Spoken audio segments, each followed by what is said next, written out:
Dana, clearly since you've been making UFC what it is, you've had a lot of fights under your watch. How does the build-up to this one compare to some of the more memorable fights in your history? Yeah, this is massive. I mean, the gate alone here, we've been releasing production kills, and they're actually selling standing room only tickets tonight. Really? People are paying to stand up in the rafters and watch the fight. Wow. So, I mean, this is as big as any of the fights we've ever done.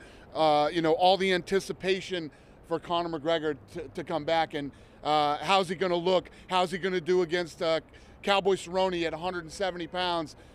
You know, Mike and I were just talking about this. Tonight when this fight starts, I bet Conor McGregor woke up this morning 167 pounds.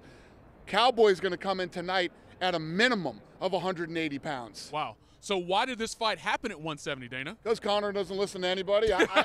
Because Conor doesn't want to get out of bed and go run. He doesn't want to not have carbohydrates. It sucks. Making weight is a hard thing. Well, no. So his philosophy is he doesn't think Khabib versus Tony is going to happen again.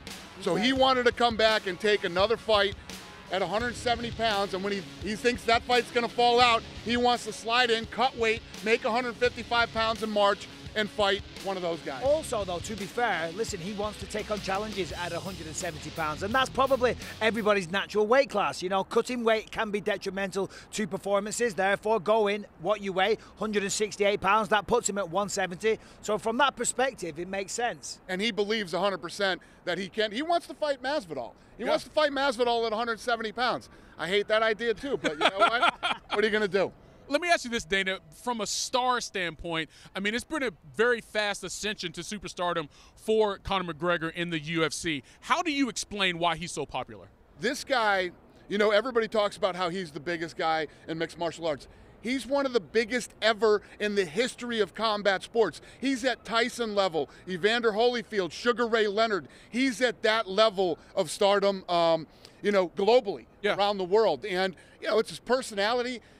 When you have Conor McGregor in a fight, the press conference is fun, the weigh-ins are fun, and the fights are always fun. There's no such thing as a boring Conor McGregor fight. And, Mike, the card is different when Conor's on it. Oh, absolutely. Listen, I mean, look at the weigh-ins yesterday. Look at the energy. Listen, fantastic card from start to finish. But when he walked out, Donald and Conor, the place, you know, it went on fire. It took the roof off because they're here for Conor McGregor. Listen, Cerrone's a fan favorite, been around forever, legend, records all over the place. But Conor is the one that captivates the imagination of the audience. You talked about the weight disparity we're going to see tonight once these guys get into the cage, Dana. What do you think would be the most insightful thing for fans to watch in terms of how this fight's going to go early?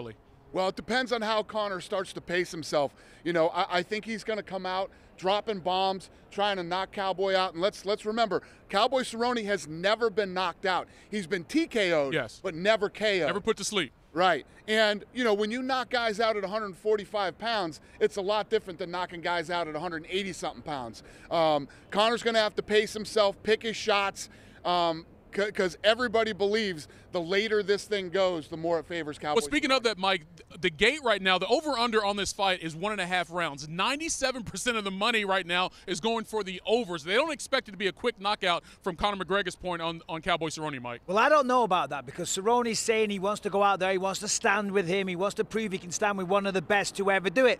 That's not the smart thing to do. Cerrone needs to go out there and clinch. He needs to look for the takedown, try and wear on Conor, tire him out. Remember, Conor's at 170 now. More muscle. It requires oxygen to fuel that body. Get him tired, and then Cerrone can go to work. So over 2 rounds, I've got Cerrone. But prior to that, Conor's going to knock him out. Make a pick. Get off the fence. Make a pick, Bisping. Who you got? Conor McGregor by knockout within 2 rounds. Are you ready for all these questions after the fight for what's next for all these guys? Yeah, I mean, Conor McGregor has been terrorizing me since the Khabib fight for the rematch. And I said, Conor, an immediate rematch isn't going to happen. He's taking number 4 versus number 5. If Conor wins this fight, he'll get the next shot at the title. And it will be the biggest pay-per-view in the history of mixed martial arts. There you go. Huh? He'll just do what he's told. Yeah. Oh, Khabib will do it. Hey, if you want to see the fight, pay attention to Dana's shirt, ESPN Plus. Guys, we appreciate it. See you at T-Mobile later tonight. Here's how you watch it. Go to espnplus.com/PPV or the ESPN app to purchase. You can stream all of it all night long.